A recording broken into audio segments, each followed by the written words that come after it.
Zane Carter's heart pounded like a drumbeat in his chest as he tore across the shimmering tarmac under the burning afternoon sun.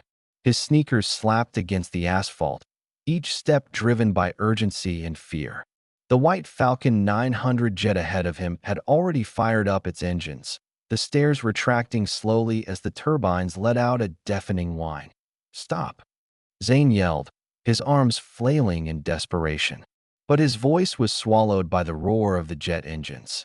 Two security guards sprinted toward him, their expressions shifting from confusion to alarm as they saw the scruffy teenager sprinting across the restricted zone. Inside the cabin of the jet, Wesley Drake, founder and CEO of Drake Aerotech, settled into a cream leather seat, completely unaware of the panic unraveling just outside. Zane twisted away from a guard's grasp and forced the words out one more time, louder this time, his throat raw. "Your plane was sabotaged. Don't fly."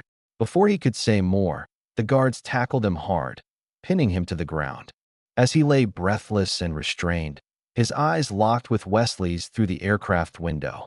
Just for a second, confusion, dismissal, and then hesitation, doubt. The teenager's eyes weren't lying. He knew something. 3 days earlier, Zane had been at home, as he always was, staring out his bedroom window toward the modest regional airport a couple of miles away. A small prop plane ascended into the endless blue sky, and Zane's eyes followed it with reverence. He knew every model by sight, every engine sound by heart. His bedroom walls were plastered with aviation posters and diagrams. Models dangled from the ceiling by fishing line. On his desk sat a half-finished radio scanner made from scavenged electronics, something he'd cobbled together over months. "Zane, you're gonna miss the bell," his mother shouted from the bottom of the stairs.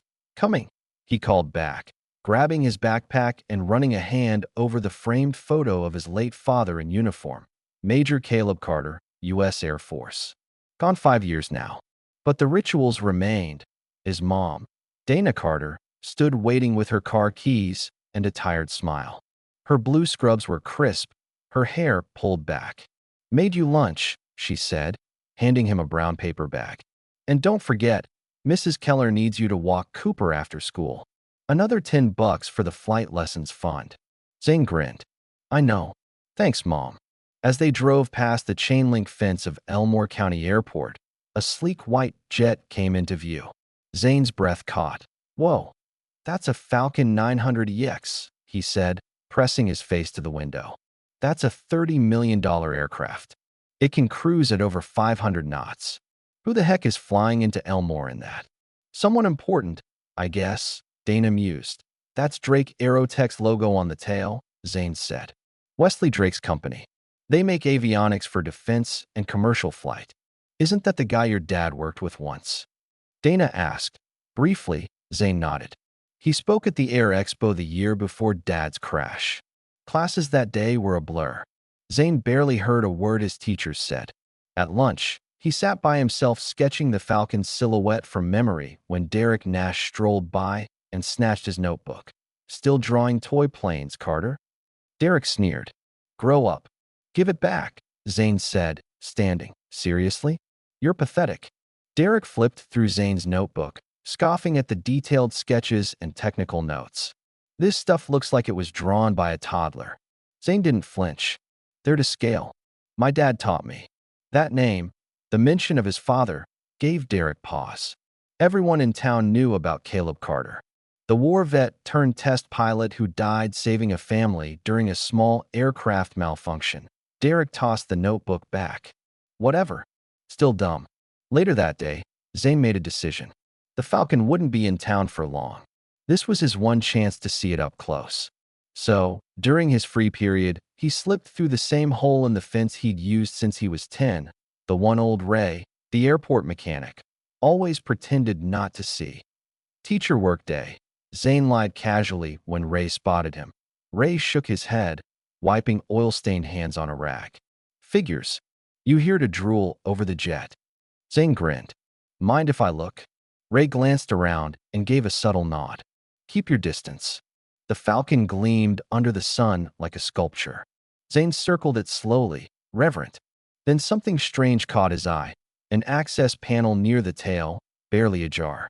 No way would a certified tech leave that open.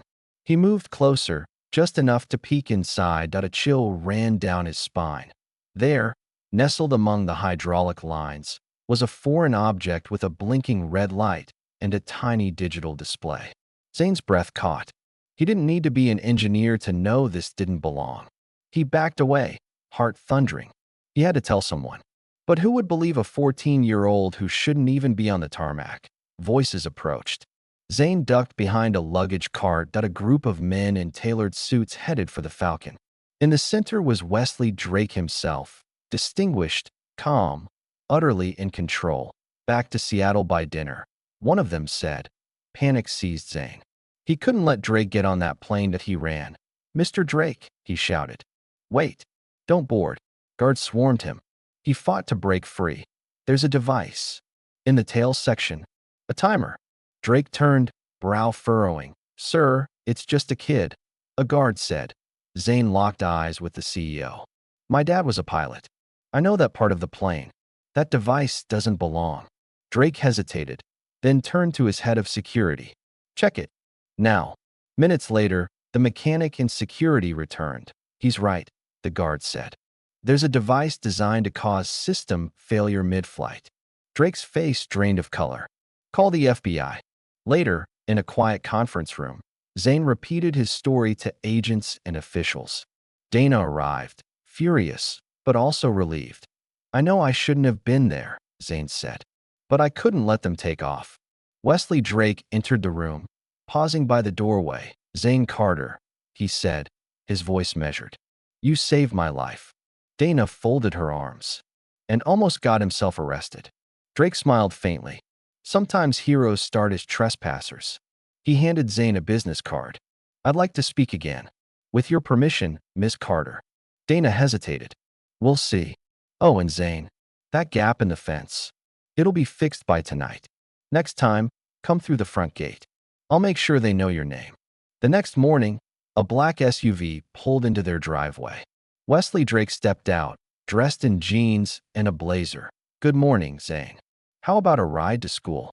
Zane froze in the doorway. Dana appeared behind him. "Mr. Drake." "Call me Wesley," he said warmly. "Just want to speak with your son. I'll have him at school on time." Inside, over coffee, Wesley explained the FBI was following leads. "Someone close to me orchestrated this," he said. "Possibly someone from within." Zane leaned forward. "Someone with access. Someone who knew your schedule." Wesley nodded. "Exactly." He handed Dana an envelope. "A college fund. Fully covered." "Mr. Drake, that's too much," Dana said. "After what your son did? It's not enough. And there's more. I'd like to resume Zane's flight training. All expenses paid." Zane's jaw dropped.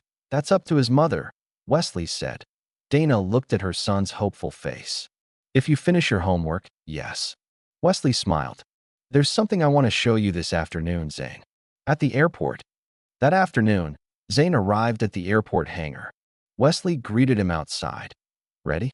Inside was a pristine 1978 Cessna 172 Skyhawk, the same model his father flew. "She's yours," Wesley said. "For training. Instructor starts tomorrow." Zane was speechless, but Wesley's tone turned serious. "Your dad was working on a new navigation system. His notes vanished after the crash. I think his death may not have been an accident." Zane's pulse quickened. "I believe the same person who sabotaged my plane may have been behind his." Zane recalled the name. "Victor Grant.